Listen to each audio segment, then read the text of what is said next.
Hello detectives, and welcome to my video for August. In this video I'm going to tell you about my 5 favourite books from the last month so you can read those too and hopefully enjoy them.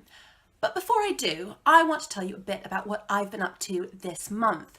I've been travelling all over England, visiting bookstores and meeting you to tell you about the Guggenheim mystery, and I've had the most amazing time doing it. I'm so excited that so many of you are enjoying Ted's story, and I'm going to be doing even more of that in the autumn. I'm coming to Birmingham on the 10th of September to Waterstones to see you, and I hope some of you will be able to come to that. And after that, I've got loads more things planned that I can't quite tell you about, but are going to be really exciting. I'm going to be visiting lots of schools, I'm going to be visiting lots more bookstores and festivals, so you should have loads of chances to meet me and talk to me about my books. I also have good news for you if you are patiently waiting for Daisy and Hazel's next adventure. As you know, that'll be their 6th full-length mystery, and as I think you've probably found out by now, it's going to take place in Hong Kong in Hazel's family compound. I am so excited about this story. I have enjoyed telling it so much, and I can't wait for you to read it. And you will be able to read it in February next year. At the moment, the publication date is the 8th of February 2018, and I don't think that'll change. So you can pretty much start the countdown now. We don't have very long to go.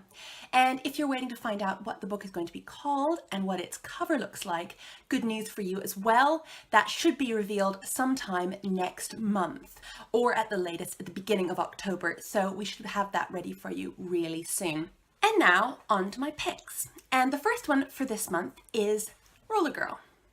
Roller Girl is a graphic novel, which means it's got illustrations as well as text. It's kind of like a comic book basically, but it doesn't have superheroes. This is about a girl called Astrid who has a best friend and thinks that everything is perfectly fine until the summer holidays when her best friend goes off and joins ballet camp without Astrid.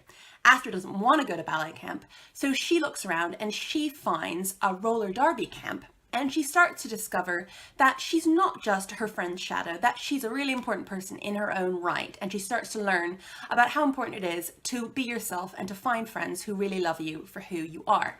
And to prove how much I love this book, you can see here, I have given it a cover quote, which I don't do very often. It has to be a really special book to get me that excited that I want to put my name on the cover of it.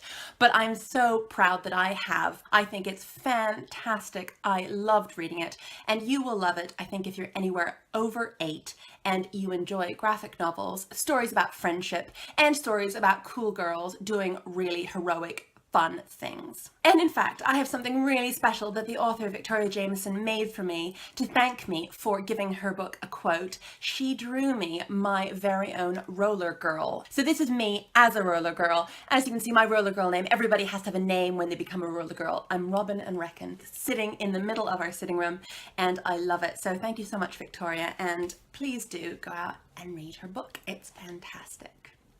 Now, all the other books I've chosen are for slightly older readers, not much older, but slightly older than Roller Girl. And the first one that I've picked is A Change Is Gonna Come. Now, this isn't by one author, this isn't one long story, this is an anthology of 12 short stories by 12 authors, some of whom are new and some of whom you will have heard of before if you read young adult fiction. And they're all BAME, and BAME means Black and Minority Ethnic. So these are all authors who are not white. This is really important because you may have noticed that lots of authors are white like me. Loads of authors basically look a lot like me, which is fine, but it's not very realistic. It's really odd that most of the people who write books for children look quite a lot like me. And a lot of people are trying to work to change that because there are so many fantastic authors out there who are BAME, and it's really important that they get to tell their stories too. And so I'm really excited about this anthology for that reason, but also because there are 12 fantastic stories. I absolutely loved them. If you're a Harry Potter fan, you're going to like Aisha Busby's. It's about a girl with a Harry Potter obsession. If you like Tanya Byrne and her book Heart-Shaped Bruise, you will love her short story in here. And if you like Catherine Johnson, and her book, The Curious Tale of Lady Caribou. Her story in here is historical fiction and it's absolutely fantastic. It was one of my favourite ones. I also really like Phoebe Roy's about a girl who starts turning into a bird, which I absolutely love. It's very creepy and beautiful and exciting. I love anthologies so much because there'll always be a story for every different type of person, and that is true for this. You will find something in here, whatever kind of story you like to read, and I definitely think you should go out and buy it. It is a fantastic anthology. All of these authors are really, really good writers, and I had a great time reading it. I would say this is probably for about 12 plus. Now, the next book I've picked is Salt to the Sea by Ruta Sepetys. And this book, you may know, won the Carnegie Medal this year, which is basically the highest honor for a children's book there can be in this country. And this book, unsurprisingly, does live up to that high expectation. It is incredibly well written, very exciting, very moving, and very, very sad. And it is set during World War II. It is about a group of people in Germany as the war is finishing, and they're all rushing to get to the port, to get to the sea. Something I think we forget a lot when we talk about war. We think the only people in a war are the soldiers, but of course they're all the civilians, all the normal people who were just caught up in the war, all the mothers and fathers and little kids and grandparents who were just stuck in the middle of this horrible fighting. And that's what these four characters and their friends are. They're all kids, teenagers who are stuck in this terrible fighting and just trying to get away, trying to escape. So it's a very moving, very scary story because all the time you're worried that one of them or all of them is going to die. And they all end up at this port and they're trying desperately to get on this boat that they think is going to take them to freedom and safety. But unfortunately, this boat is called the Wilhelm Gustloff, and the Wilhelm Gustloff had a really, really sad end that is one of the biggest tragedies in history, but nobody talks about it.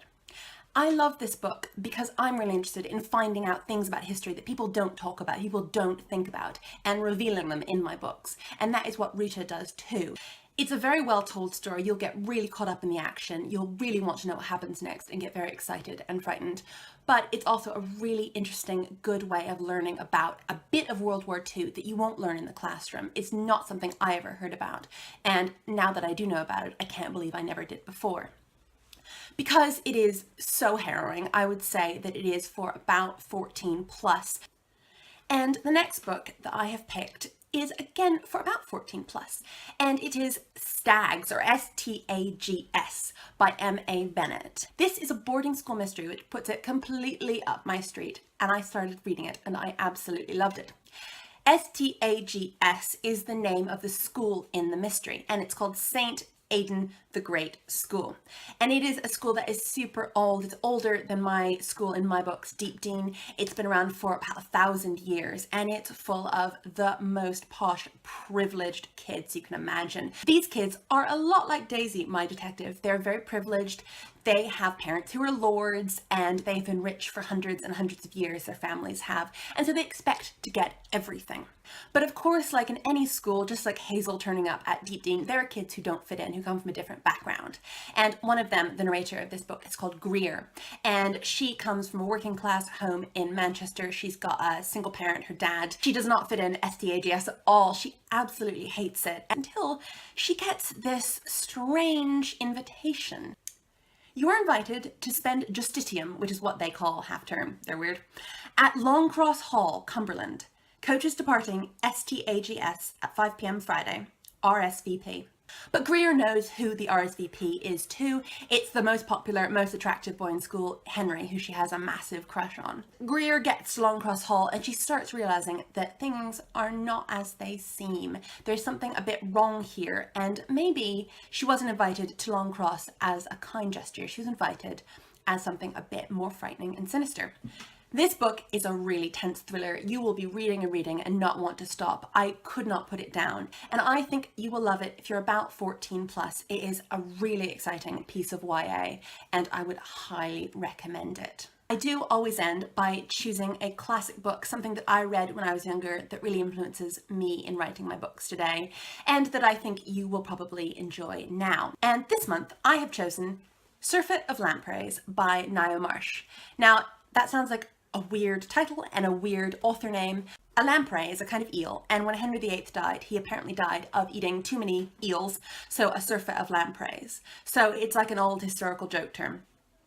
And Ngaio Marsh, yes, that's how you say it. It's not Ngaio, which I thought it was when I first discovered her. Ngaio Marsh is a crime writer who comes from New Zealand. She came from New Zealand to the UK, so I feel like she's a little bit like me, I think, in that she travelled from somewhere else when she was younger, and then she came to England and she kind of had to deal with English culture. So her books are really English, but there are little bits of New Zealand in them. I'm using her a lot because she is an author who likes to write about the theatre. And I happen to be an author who is currently thinking about how to write about the theatre because, spoiler alert, my 7th book that I'm thinking about now, because book 6 for me, I've almost finished writing it, is going to be set in the London theatre. And so I'm reading a lot of her books to find out more about what the theatre was like in the 1930s. But this book isn't about the theatre, it's about a family called the Lampreys, hence the joke. The Lampreys are a huge family. They're very dysfunctional and weird and very, very posh. And there's a girl called Robin. So I really like this book, obviously. A girl called Robin who comes over from New Zealand feeling really fish out of water and awkward, gets taken in by these wonderful people who are really odd but really fun. And while she's there, unfortunately, a murder happens in the family, and all of the family are suspects. It's a great book, and actually it's a book that I thought about a lot when I was making up the Wells family, Daisy's family. So it's a really relevant book if you like Murder Most Unladylike. And I would say it's for about 12 plus. Probably my older members of the Detective Society should read this. So that's all for August. I hope you've had a wonderful summer break. I definitely have. And I'm looking forward to September when you all go back to school and I get to start my school tours again. So I'll probably see some of you in September, October. Until then, goodbye.